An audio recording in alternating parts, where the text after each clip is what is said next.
This is our first example of a transformation of one of the parent functions. So here's our first example. We have the parent function.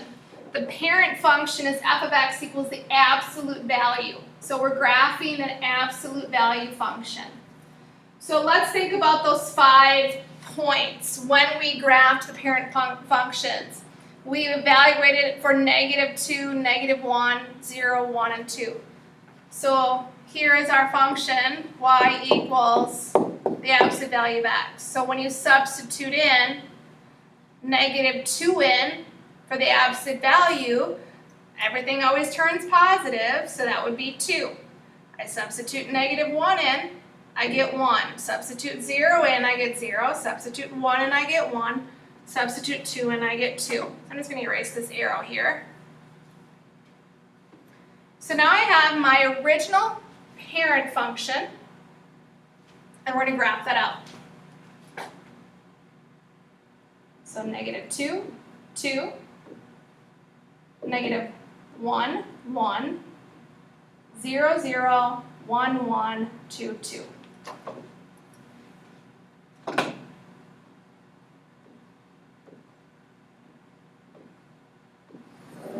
And there is our parent function for the absolute value.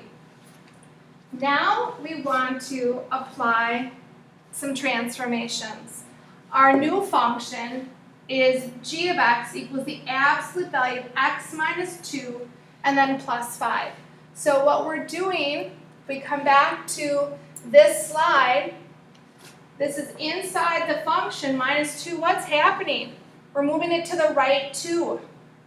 We're changing that x-axis by 2.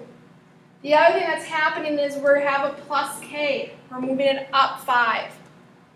So if I describe the transformation, we're going to the right 2 on the x-axis and translated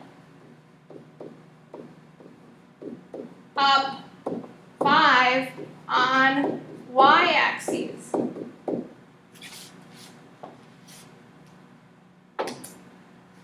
If we want to write the notation, here's your original order pairs, and I want to change those order pairs. Remember, x minus 2, we're going to the right, so we're going to add 2 things opposite, and then on the y, we're adding 5. So I'm changing my x values by plus 2, and I'm adding 5 to my y value. So I'm going to go ahead and just do that in my head. -2 plus 2 is 0. -1 plus 2 is 1. 0 plus 2 is 2. 1 plus 2 is 3. And then 2 plus 2 is 4. Then on my y values, so this is my second column, I'm adding all those values by 5. So 2 plus 5 is 7. 1 plus 5 is 6. 0 plus 5 is 5. 1 plus 5 is 6. 2 plus 5 is 7. Now we're going to go ahead and graph that new order pair, set of order pairs. So over 0, up 7.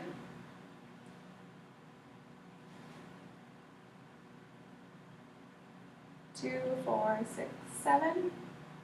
2, 4, 6. There's 7. Over 1, up 6. Over 2, up 5. Over 3, up 6.